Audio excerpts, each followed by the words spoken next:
that's the masculine way to go, not understanding that everybody's circumstance is not the same. Mhm. Yeah, Now, everybody. I'm going to say this, though. I'm not against, if the conversation was held outside of a place of ego, right? Hmm. And it was creating a space where men were like, oh, yeah, I got to get to it um, legally, right?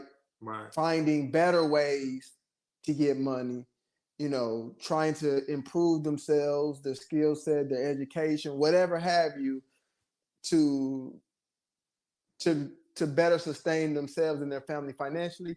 I'm cool with that. Hmm. If that was the thing, like I said, the ego part of it, and here's the thing too, when it comes to the whole ego thing. When you think of, let's say, an alpha male, when it comes to a lion, what do you think of? The one that's doing all the protecting and chilling rest of the time.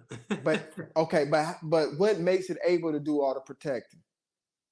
um, Everything else is taken care of for him.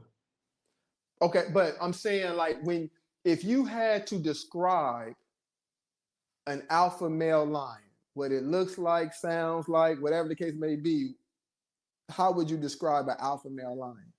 The biggest and the strongest. Right. It's some people out there who yelling about this masculine man thing, and they little. Like, they itty bitty. Right. They like runts. I mean, short and little. So that's when I started really paying attention to not who was just having the conversation, right? Because I think a lot of people are having the conversation because it's a topic of conversation. It's a way to drive views to your page, Right. especially if you're super 50-50, I mean, super masculine man, spoil your woman, that type of thing. Oh, you're going to get all kind of views. The women going to, like your stuff, all that. But I started paying attention to these people who was really going hard on the whole masculine male thing.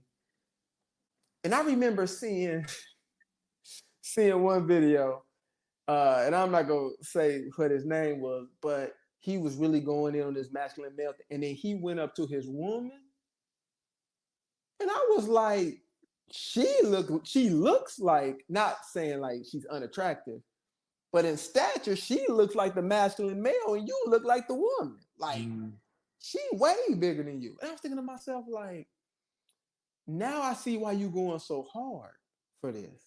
Mm. It's like a overcompensating for your physical stature. Right. That's when you start losing me with the message. Mm. Because you can have a message that's completely on point.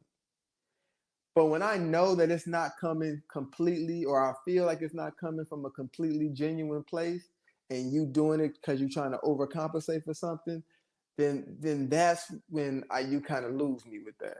Right. And he was going way too hard I'm talking about he going way too hard. You know what I'm saying? So I got to laugh out of that when I see him walk up to his woman. I mean, it was like he was here and his woman was like here. And I guarantee you his woman ain't 6 feet tall. Right. Oh, yeah. Like, I'm willing to bet that. So Yeah. he probably 5'5", talking Right. about he a masculine male. And I'll be like, in the animal kingdom, that looks a certain way. Right. Like, and gorillas not learning karate. So the alpha male is just, like you said, the biggest and strongest. You can't be a little gorilla, and you just learn karate and you got a good technique. You gonna be on alpha. That ain't how that works. This ain't, you know what I'm saying? Right. Like, Mayweather is little, but it's probably some 200-pound men on the street that he'll beat up because he's a trained fighter. That ain't how it works in the animal kingdom. Right. You either If got it or you don't. Right. If you a big ass deer and you fight a little deer, the big deer gonna win. This just Right. this is what it is.